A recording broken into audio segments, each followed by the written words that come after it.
Hello everyone, welcome back to Say What with James and Lakesia, and right now we have our September movie rankings and reviews. So September brought some thrillers, supernatural horrors, and action-packed mysteries. James and I are breaking down the biggest releases, giving many reviews, and sharing our rankings. So let's dive in. Up first, we had Caught Stealing with my boy. What's his name? Austin something. Yes. Austin Butler. Yeah. And his name was Hank in the movie. He was a former high school baseball star, and he could have probably made it pro. Spoiler alert. If you haven't seen the movies, watch them first. Go ahead. But he had got hurt, and he hurt his knee real bad on that car accident with his friend, and he never made it to the major leagues. But his homeboy, next door neighbor Russ, is a British guy that has the lead to go back to his, I think it was his dad. His dad was sick. Sick, yeah. And he left him his cat. And people was looking for Russ because Russ was dealing in... He was taking their money. They actually gave it to Russ. But he was holding all their money. And Russ took it and left. He left to go with it without telling them where their money was. So they thought Russ was trying to beat him. Yeah. So, I mean, this was a great movie. We had Hank, who was a bartender haunted by a tragic past. We had Lisa Bonet's daughter in here. Yeah. I just feel like it's a shame that, you know, we have to show our bodies to get a film role. But anyway, it's thrust into a deadly criminal web when his neighbor Russ, is that his friend or neighbor? And what about the neighbor that kept coming out and getting Tony? I don't know what his name was. He kept getting killed. I'm calling the police, and he left the key. Yeah. In the cat's litter. Box. And the money is tied to Russian mobsters, all these other mobsters. Yeah, he had the Russian mob was after him. He had the Puerto Ricans.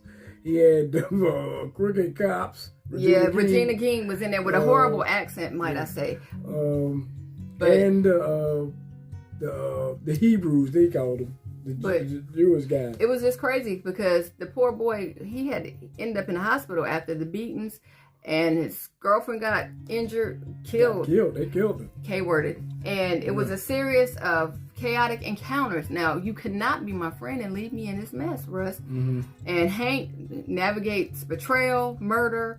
He ultimately outsmarted the criminals to escape to Tulum with his share of the money. But the movie blends crime, tension, and darkly comedic streaks with high-stakes survival. It was a pretty good movie. Gripping criminal thriller with complex plots, high-tension, edge-of-your-seat sequences, dark humor. Now, this is what I didn't understand. Now, he knew he wasn't supposed to be drinking, but he got tore up. People are chasing you. Because they wore him out and messed up his kidneys. He got beat so bad. But I think he might have had one from the accident or something. I don't know. But perfect for fans of gritty, criminal thrillers, suspenseful storytelling. It would be great if I could read tonight. But then we had The Conjuring, Last Rites. So if you're not a fan of horror, you probably don't even know about The Conjuring series or whatever I'm pretty sure most everybody refer to it with Ed and Lorraine Warren. Yeah. And, you know, to me, this was a pretty good film. This goes back to when they first started. It goes back to the beginning that never really existed. Yeah, that they messed up and they got scared. She was pregnant when she was pregnant at the time, and some things happened, and they never finished the job. They never dealt with the go. Never dealt with because they faced supernatural danger spanning decades from reviving. Because their baby was stillborn, because she shouldn't have went to do this when she was pregnant. Yeah. Judy to confronting. They only had the one daughter, Judy, to confronting a haunting, something that was affecting the Smurl family. They had that itself to attach the demon attached to their daughter. And they had a cursed antique mirror. Now, if you saw this mirror, you would know it was cursed. Mm-hmm. Okay, it triggers attacks, possession, and life-threatening encounters. So this family, it was a whole lot of them. It was like the grandparents, the mother and father, and their children. Yeah. And they lived in this home. They couldn't afford to move. But Ed and Lorraine. And the reason why it was affecting them because the grandparents bought that as a birthday present to one of the daughters. Yeah, well, it was a like a dedication. They had some kind of Christian Catholic ceremony. What was their birthday? Because she was blowing out the candles. You remember? You said, who blew my candles out? Yes, but they had Ed had a heart problem, so that's why they had to stop doing their whatever they were doing, and they were brought back in here because Judy was pulled to this house. She has the same thing as her mama. She has the same gift, but Lorraine tried to teach her to not use the gift, to suppress the gift instead of embracing it. But Lorraine guided her daughter using faith to combat the evil. The Warrens ultimately contained the mirror and restore peace. What I liked about this movie is they cast it out in Jesus' name. That's the only name that you can cast a demon out in. So the many review points: classic Conjuring horror with intense suspense, emotional stakes, with family and faith at the core, impressive scares, and supernatural lore. This is a must-watch horror film for the fans of the Conjuring series. And next up, I'll let you do The Long Walk since you say it was one of your faves. Well, The Long Walk was a good movie here too. Might be. Stay tuned for the end of the year because this may be my best movie of the year. So, starts with dude Ray Garrity, and this is what happened. It's a times in I guess the U.S. after war, and the economy's down, so they do things to try to help the economy. So you got 50 kids from each state. They do the long walk, and the thing is, only one can win. But the thing is, they act like they at first they didn't know what goes on. Well, but only one can win. But if you one of the losers, you get shot if you stop walking. Yeah. So, but this is an alternate totalitarian USA, and you have those 50 boys that participate in the deadly non-stop walking competition for the cash prize, but only one person can win, like James said. Only one can win. And I mean, you have to endure extreme physical and mental trials.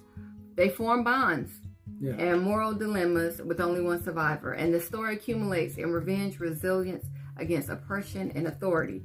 Now, the thing about it is, I don't care what you say. Nobody's walking for 3 or 4 or 5 days straight. Nobody's walking. I don't think you can walk 24 hours straight. You only can walk. I don't think you can do it at a pace of 3 miles per hour. If you walk under that, you can walk faster. But I'm saying, but you can't go under 3 miles per hour. If 3 miles per hour. You get a warning. If something else happens, you get a second warning, and the third time you get your ticket. They call it get your ticket, but getting your ticket means getting shot in the head. Yes, but you only get a certain number of warnings per hour or 2, certain number of hours, whatever. If you get a warning, you gotta constantly walk for 3 hours before you get that taken off. So we have intense survival story. We have tense pacing with brutal consequences. Strong themes of friendship, sacrifice, and morality. And I know that some people say you should not form bonds, but what else can you do? But after you think about it, though, 49 of these people aren't going to be here. You shouldn't. I mean, because somebody got to win in the end. And but that's what they did. It was a psychological movie. It was a lot of intense situations, but they talked a lot in the movie. It was a good movie. Stephen King, that was a good movie. It's perfect for fans of a dystopian thriller and high stakes survival story. But hey, it had the language. I'm gonna tell you, it had a lot of language. But yeah. So next up we have him. Now I'm gonna tell you, I don't care what nobody say about this movie. Marlon Wayans played that part. Oh, yeah, Marlon did his thing in this part. So next up we have him. We have Cameron Cade, and he played in I Know What You Did Last Summer. Yeah. I Still Know What You Did. A rising football star, he's forced into nightmarish series of rituals and trials orchestrated by his deceased father's network. Well, first of all, Marlon was crazy. Yeah.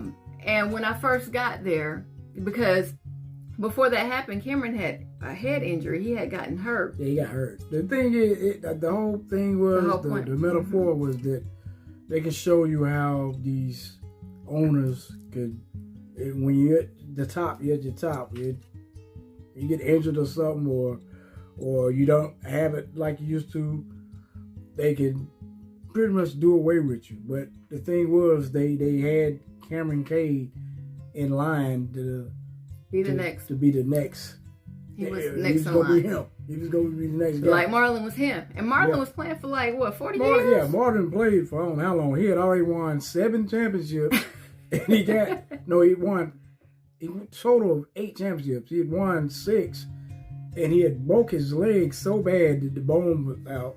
And most people don't come at his age wouldn't come back from that. And but Marlon was still playing, and then still playing. He won another championship. He always said, "I got to go watch some tape," and all he was watching was the fans just giving him praise because he was just loving it, and it just lets you know how they sell their souls. Yeah. Some people sell their souls for fame. And they groomed him. They was grooming up the next guy, and it was Cameron Cade. But the thing was, they groomed you. Marlon still has a chance, keep a spot, but you got to fight for it in the end. Yeah, it's crazy. It's a violent combination of blood transfusions and the GOAT lineage challenge. Kim fights for survival while unraveling a sinister conspiracy that blends athletic obsession with supernatural horror. The film ends with a chilling reminder that victory often comes with unintended consequences. So we have it's a dark, violent thriller with surreal horror elements, compelling psychological and supernatural tension, and unique sports horror twist. But it's a thrilling, unsettling watch for those who love horror with a psychological edge. If you are a Marlon Wayans fan, you want to see this film because I don't care what they say about this, Marlon did his thing in this. And then we have The Strangers, Chapter 2. Who knew that we was going to have a Chapter 2 in The Strangers and the Chapter 3? Yeah. So, well, this movie here, I mean, I still thought it was a good movie, but if you were trying not to get got by these guys, she's not the one. She was that quiet. Who goes into the woods and sets a fire when they're out? Yeah, but she was just so noisy. Yeah. They was gonna find her anyway. Yeah. So she could never. We have The Strangers, Chapter 2. After a while, I was rooting for them to go. Maya Lucas, she's trapped in Venus County. So she's woken up in a town where her and Ryan were assaulted. Was the guy's name Ryan? Yes, haunted by 3 mass killers: Pinup Girl, Scarecrow, and Dollface. As she fights for survival, she encounters terrifying traps, a deadly horse farm, and the killer's dark past. Maya's clever maneuvers, combined with her loud mouth with brutal confrontations, allow her to survive while the killer's motives are gradually revealed. First of all, like James said, if you're on the run, you're going to burn a fire, you're going to start a fire in the woods that, hey, here I am.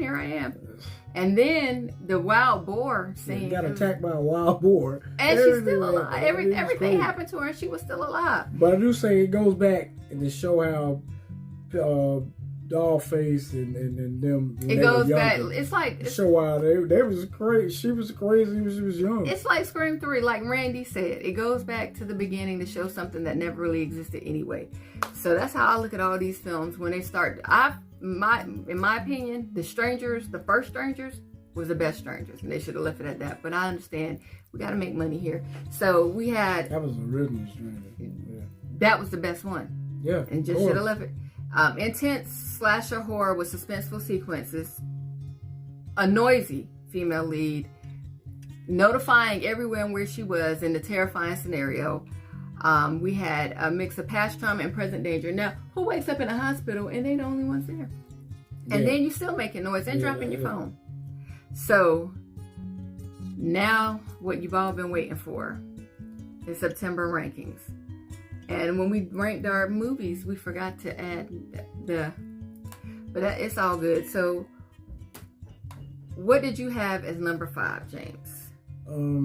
Still for me, number 5 would be him. I'm going to say The Strangers, Chapter 2. Because again, Coco I forgot she was in here. Because again, it was very noisy. She was very noisy, and whoever's in the kitchen, can you open that door so Coco can come out? She was very noisy, and yeah, she should have gotten caught. But number 4 for me would have been him. And what you have for number 4? Number 4 for me would be Strangers, Chapter 2. And number 3 would have been Caught Stealing for me. Yeah, I agree. All right, and number 2 would have been. Number 2 was The Conjuring. You can leave that door open, Keyshawn. And then number 1. Number 1, y'all see this movie? I'm telling you, I'm high on it. Long Walk. It has a lot of cursing in it. A lot. But I'm going to have to go with James on that minus the cursing. The Long Walk. So, I don't know why he let her back in here. She doesn't want to be here. So, those are our September picks. Comment below with your favorite. If you saw these movies, what did you think? What did you think of The Strangers? Which one was your favorite? What did you think of him? Didn't Marlon do a great job? But don't forget to hit like, subscribe, and turn on your notifications so you don't miss out on our next breakdown. James and I will see you in October for October full movie reviews. Thanks for watching. Take care. Have a great one.